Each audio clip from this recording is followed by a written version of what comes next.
Hi everyone, I'm Olivia Thompson. I'm a 28-year-old graphic designer, and up until recently, I thought I had it all. I had a cozy home in the suburbs, a handsome husband named Ethan, and a picture-perfect life. At least, that's how it looked on the outside.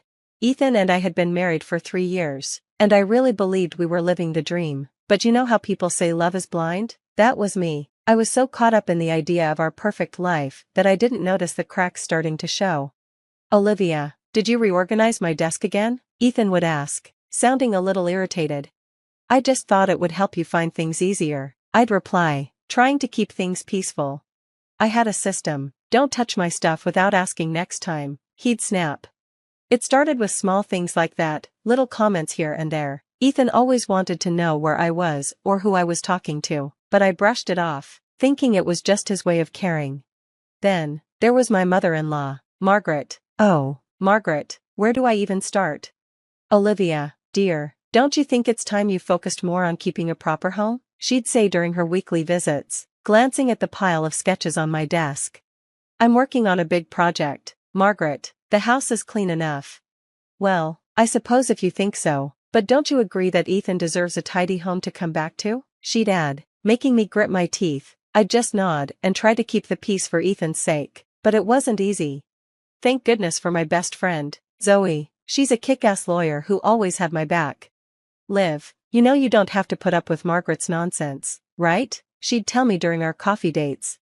I know, but it's important to Ethan. I want to make it work. Zoe would give me that look, part concern, part girl, you're crazy. My parents, Jack and Linda, were always my support system. When things got tough, I knew I could count on them. Sweetie, are you sure everything's okay with Ethan? Mom would ask during Sunday dinners. It's fine, Mom, we're just adjusting.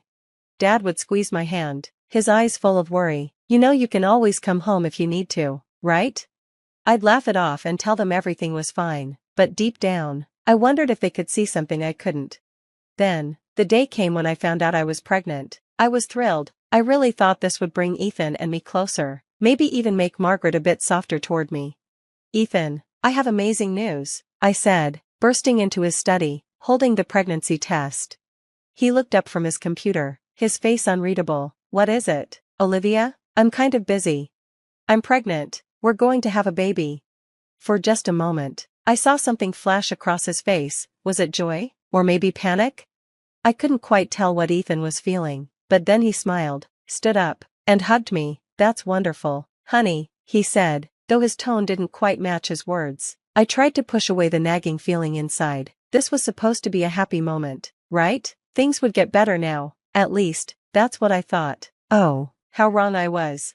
I figured that telling everyone about the baby would make things better, but I was way off. When I told Ethan's mother, Margaret, the news, her reaction was as cold as an Alaskan winter.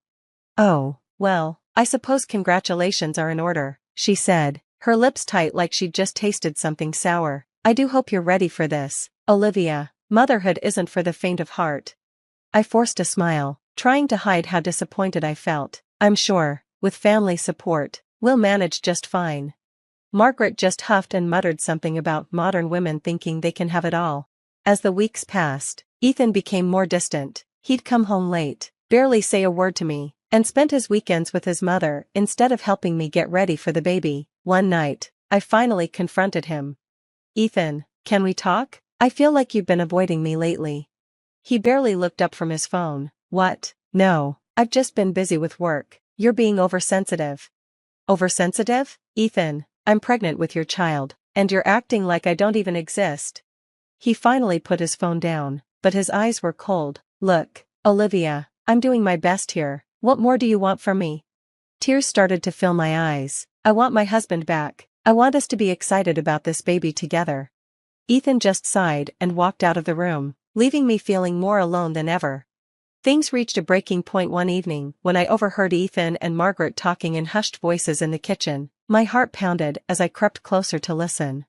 Mom, I don't know what to do. I never wanted kids, you know that, Ethan was saying.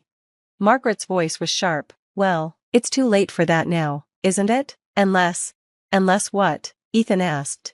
Unless we find a way to get rid of her, Margaret suggested. I gasped, shocked by what I was hearing. Without thinking, I burst into the kitchen, startling them both. Get rid of me? Is that what you want, Ethan? I shouted, my voice trembling with anger and hurt. Ethan's face went pale. Olivia, you weren't supposed to hear that. Oh, I'm sorry, was I just supposed to sit quietly while you plotted behind my back? Margaret stepped forward, her eyes burning with anger. Now, Olivia, let's not be dramatic, we were simply discussing options. Options? I'm carrying your grandchild, and you're talking about me like I'm just a problem to be solved? I shouted, hurt and angry. Ethan suddenly slammed his fist on the counter. Enough, you want the truth? Fine, I never wanted this baby. Olivia, you trapped me. His words hit me like a physical blow. Trapped you? We're married. Ethan, we talked about having kids. No, he snapped, you talked about it. I just nodded along to keep you happy, but I'm done pretending. Tears were streaming down my face. So what, you want me to leave? Is that it? Margaret's voice was cold as ice. I think that would be best for everyone, don't you? I couldn't believe what I was hearing. You can't be serious, Ethan, please tell me you don't agree with this. But the look in his eyes told me everything I needed to know. Without saying another word, I ran upstairs and started throwing things into a suitcase. As I was heading back downstairs, Ethan blocked my way. Where do you think you're going? He demanded. Away from you, I spat. Isn't that what you wanted? He grabbed my arm, gripping it tightly. You're not taking anything, get out now. I pulled my arm free, shocked by his aggression. Fine, keep it all, I don't want anything from you. As I walked out the door, I heard Margaret's voice behind me. Don't come crawling back when you realize you can't handle this on your own. The door slammed shut, and just like that, I was alone, pregnant, with nowhere to go, standing on the sidewalk. As my world fell apart around me, I realized this was only the beginning of my fight. I went to my parents' house, tears running down my face. When I knocked on the door, I barely managed to say, Mom, Dad, I need help. They didn't hesitate to take me in. Once I settled into my old room, my mom gently asked, Sweetie, what happened? Through my sobs, I told them everything. My dad's face turned red with anger. That no good son of a Jack, Mom warned, though I could see she was furious too.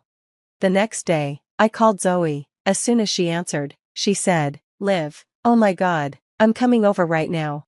When she arrived, Zoe was all business. Okay, we need to document everything, dates, times, witnesses if possible. But Zoe, I said, I don't want to cause trouble, I just want to move on. She grabbed my hands. Olivia, listen to me, this isn't just about you anymore, it's about protecting those babies. I nodded, realizing she was right. Over the next few weeks, we built a file, every nasty text, every witness to Margaret's behavior, and every example of Ethan's controlling nature. In the meantime, I threw myself into freelance work. Then one day, I got a call from a major tech company. Miss Thompson, we'd like to offer you a contract for our rebranding project. I nearly dropped the phone. This was huge. Yes, absolutely, thank you so much, I replied, trying to stay calm. As my belly grew, so did my determination. At my 20-week scan, the technician smiled and said, Congratulations, it's twins. I laughed through happy tears. 2? Oh my goodness! But my joy didn't last long. Zoe called me, her voice tense. Liv, you need to see this, she said and sent me a screenshot of Ethan's social media post. It read, Heartbroken, my wife has abandoned our marriage and our unborn child. Please respect our privacy during this difficult time. I felt sick. How can he lie like this? Zoe's voice was firm. Don't worry, we'll use this against him later. As my due date approached, I overheard my parents talking. My mom sounded worried. Jack, what if Ethan tries to take the babies?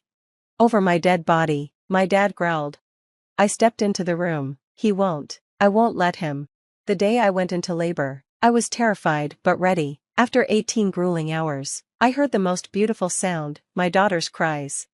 Hello, Lily, hello, Rose, I whispered as I held them close.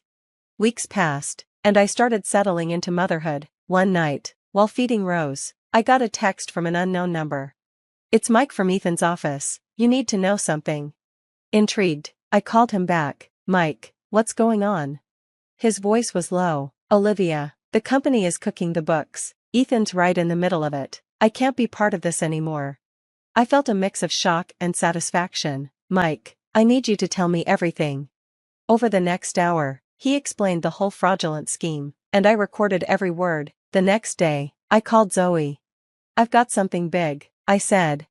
When I played her the recording, her eyes widened. Olivia, this changes everything. We're not just dealing with a custody battle anymore, this is criminal. I took a deep breath. What do we do? Zoe's smile was fierce. We build an ironclad case, and then we take them down. As I looked at my sleeping daughters, a new resolve filled me. Ethan and Margaret thought they could break me, but they had no idea who they were up against. I wasn't just fighting for myself anymore, I was fighting for Lily and Rose, and I was going to win. 6 months flew by in a whirlwind of diapers, sleepless nights, and small moments of joy with my girls, but today was the day I had been preparing for. I stood outside Ethan and Margaret's house, my heart pounding. You ready? Zoe asked, adjusting her suit jacket. I nodded, taking a deep breath. Let's do this. We walked in unannounced, the twins in their stroller. The room went silent, and Ethan's face turned pale. Olivia, what are you doing here? He stammered. I smiled sweetly. Surprise. Honey, meet your daughters. Margaret stepped forward, her face twisted with anger. You have no right to be here. Zoe jumped in, her voice firm. Actually, she has every right. Ethan, you've been served. She handed him a thick envelope. As he read it, his hands shook. Divorce? Custody? Olivia, you can't be serious. I stood my ground. Oh, I'm dead serious. Every instance of your abuse, your abandonment, it's all in there. Margaret scoffed. Abuse? Don't be ridiculous. I pulled out my phone. Shall we listen to the recording of you two plotting to get rid of me again? The room erupted into chaos. Family members shouted, demanding answers. Amid the uproar, there was a knock at the door. A serious-looking man in a suit entered. Ethan Thompson? I'm Agent Carter from the FBI. We need to talk about your company's financials. Ethan's face went from pale to green. I don't know what you're talking about. I stepped forward. But I do, Agent Carter, and I have the evidence. The next few hours were a blur. Ethan was taken in for questioning. The family gathering broke apart in shock, and Margaret was left muttering excuses to people who weren't listening. Months later, I sat in the courtroom, listening to the judge's final verdict. Full custody is awarded to Olivia Thompson. Mr. Thompson, you will be held in custody pending your fraud trial. As Ethan was led away, Margaret shot me a glare that could melt steel, but I just smiled and turned away. Outside, surrounded by my parents, Zoe, and my beautiful girls, I felt a huge weight lift off my shoulders. It's over, I whispered. Zoe squeezed my hand. No, Liv, it's just beginning. Looking at my daughters, I knew she was right. We had a whole new life ahead of us, free from the toxicity and full of love, and I couldn't wait to start.